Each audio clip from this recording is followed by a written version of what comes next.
'Tis the season, so season's greetings to you. My name is Braden Carlisle, and welcome to my website, youtube.com, which I invented so that you could listen to me talk about whatever I want to. And I'm a magician, so I want to talk about magic. This video is dedicated to you figuring out what you want to ask Magic Santa for this holiday. Or you might be Magic Santa yourself and you have no idea what to get that special magician in your life because, let's face it, magic is wonderful, but it's confusing to anybody who's not inside the knowing circle. Either way, welcome to this video. This video is going to be structured loosely based around categories of magic with timestamps right here in case you want to just jump right to the category of magic that you're passionate about. Or you could just watch the whole thing, it's not that long. And if you want to, you could leave a like on the video. I'm not going to beg though. Please? Okay, I begged. Anyways, let's get on to the first category of magic, which is the absolute total beginner. There are two things that I want to highlight in this category of magic, a magic set and a magic book. You know what way you learn best, so you decide for yourself. Real quick, I'm going to have the Amazon links in the description for the magic set and the magic book. Anything else on this list or in this video, you can get at your favorite magic website. Now, I want to highlight this magic set because most magic sets just have cheaply made toys that also kind of do magic, or they might have a cheaply made deck of cards that doesn't even spring right and advertise that it does 1,000 magic tricks because it comes with a little pamphlet stapled together. Not this magic set though. This magic set actually has props that are very well made. I actually teach magic after school at a local elementary school as part of an after school program, and this magic set actually has tricks that I use to teach those kids. It even has the magic coloring book, which is something that I use in my professional kids magic shows when I'm performing as a professional magician. Now, the tricks themselves are all super easy. They're not going to take too long to learn even for your kiddos, but the presentation and performance is where they really get to shine. They can make these tricks their own. If a magic set isn't for you, however, I'd like to recommend a magic book, Mark Wilson's Complete Course in Magic. This was the first magic book that I got, and it teaches some amazing beginning magic tricks, though anybody of any age or any skill level will find something that they like in here. It uses sponge balls, it uses cards, there's tricks with coins, there's tricks with ropes, there are even full-scale illusions that you can build out of cardboard and do stage magic tricks with. This is such an important book, and any kiddo with an interest in magic will love this book. That brings me to my next super quick category, which is refills. Magicians go through a lot of stuff. We use up cards, coins, sponge balls, ropes, thumb tips, and more. Use the holidays to restock and refill on the things you go through.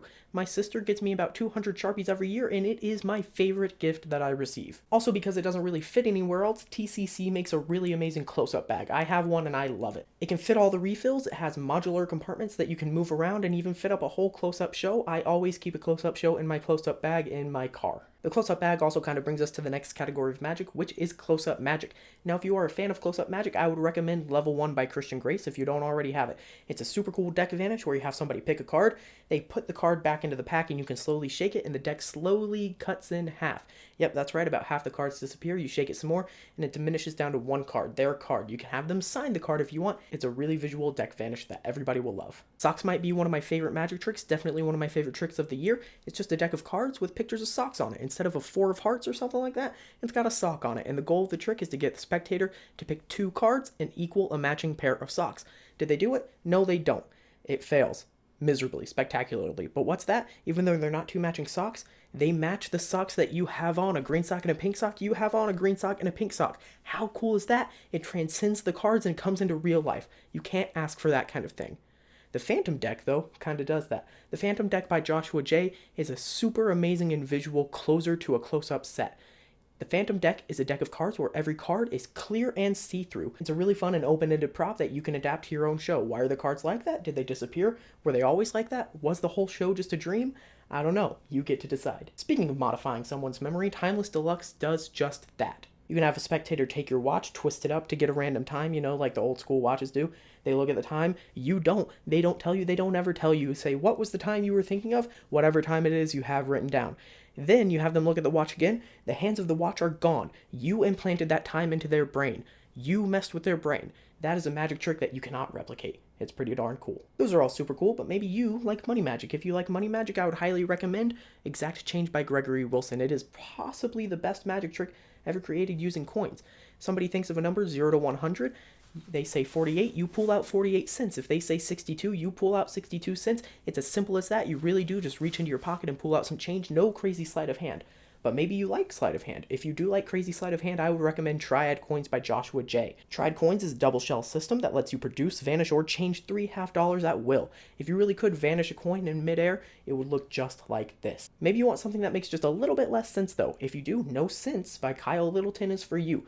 Instead of vanishing 3 coins, you take 3 coins and you change them. You change their materials. The first half dollar changes into a copper coin, the second half dollar changes into a Chinese coin, and the third half dollar changes into, wait for it, a button. Yes, a button. It makes no sense, but somehow makes perfect sense. If changing a coin into a button is not charming enough for you, try the Charming Chinese Challenge by Troy Hooser. Try saying that 5 times fast.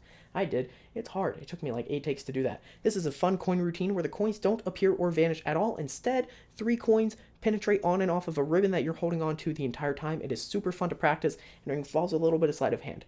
I'd love to stop here and give an honorable mention to Ultra Lucky Coin by Eric Tate. It sounds like a coin trick, but it's not. It's more of a card trick. Instead of a coin, it uses a poker chip. That is the Ultra Lucky Coin. The poker chip is, and it is a masterclass in audience management. It's super fun to see everybody's reactions when you do the final reveal. Speaking of things that are fun to see, here's some super visual magic that's super cool to post on social media or perform on Zoom or FaceTime. Pen or pencil is a super fun transformation. Is it a pen? Is it a pencil? Well, you as the magician get to decide. You can change it once, or you can change it back and forth, one by one, pen, pencil, pen, pencil. You get to decide. It's super fun to play with, and it's possibly the fastest magic trick that you can ever perform. Another magic trick with a pencil is misled. David Copperfield performed this on TV 25 years ago, and it's finally available for everybody else to perform.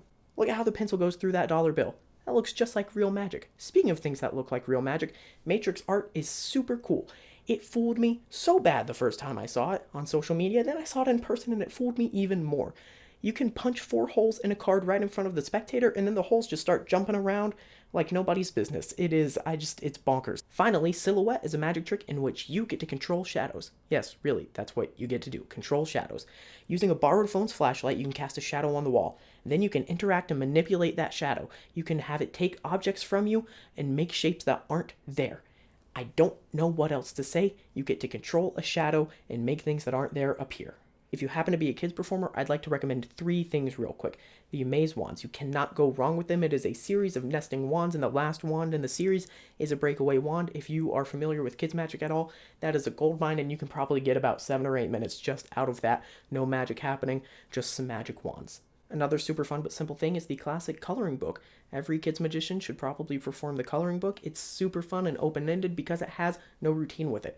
Sometimes I have the kids have magic crayons. Sometimes the ghost of the famous artist comes out and colors the book and uncolors the book and scribbles in it. It's super fun and open-ended. Something new for kids performers from 2020 though is the 2-headed prediction. Originally in Christopher T. Magician's book Just for Fun, the 2-headed prediction is a game show-esque type trick where kids are trying to match animals together. Do they get the animals matched? Kind of. They don't really match the 2 animals. It's a giraffe and a lion, but you have a stuffed animal that is half giraffe, half lion. The kids go bonkers over this, and they really love when you pull out the other half when it's a giraffe butt and a lion butt sewn together. Tricks and gimmicks are super fun, but to me, the real value is always in books. The first book that I want to recommend is Maximum Entertainment by Ken Weber. There are no magic tricks in this book, but if you want to make your magic better, you will read this book. Ken Weber is an amazing director, and he shares secrets on how to make you be able to direct your own show. You're going to learn amazing things like how to actually use a microphone, how to use vocal and voice techniques to be understood better. You're going to learn about lighting. You're going to learn about pre-show music. You're going to learn about the smart way to be funny, and so much more. This book, even though there's no magic tricks, will make you a better magician. To go with the theme of making your magic better, but not actually learning any more magic tricks quite yet, trust me, the rest of the books will have tricks, is Scripting Magic. Scripting Magic contains invaluable advice and example scripts from 26 of the world's best magicians and magic thinkers. There's 1 volume, and then there's a 2nd volume. I'm just going to go ahead and point the first volume right at the camera. You should get this book. Now for the first of 3 books that actually do teach you magic. Plots, Ploys, and Other Cons by Brent Braun is one of my favorite magic books. Brent is the guy that other magicians go to when they want to elevate their magic. This book is full of tricks, but also full of invaluable thinking and philosophy on magic as a whole. You'll probably read this 3 or 4 times. I know I have. It's a quick read, but man, it packs a punch. And I'm just going to say this, cold coin.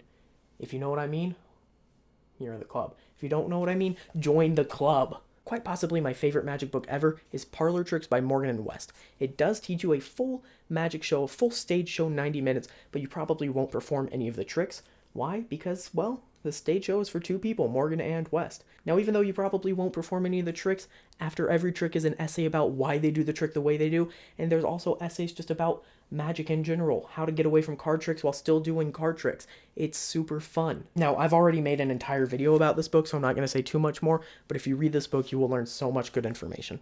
The last book is Andy Gladwin's The Boy Who Cried Magic. It just released this week, but I happened to get a pre-release copy at MagiFest in January of this year. In all, there are 16 routines and 15 sleights by Andy Gladwin. It's really the magician's book. This is a book for card lovers. Andy Gladwin has his full act that he's performed at the Magic Castle, so you will get your money's worth, and I'm going to go ahead and put it away because I can't keep it too open for too long. The secrets are just that valuable. Hope you really enjoyed this video. I just saw a bunch of people posting online about magic gift recommendations, and I decided I'd throw out my magic gift recommendations. I am a magician, and I don't really know what I'm talking about, but I like to think I do. Anyways, I'll see you guys in the next video. Bye.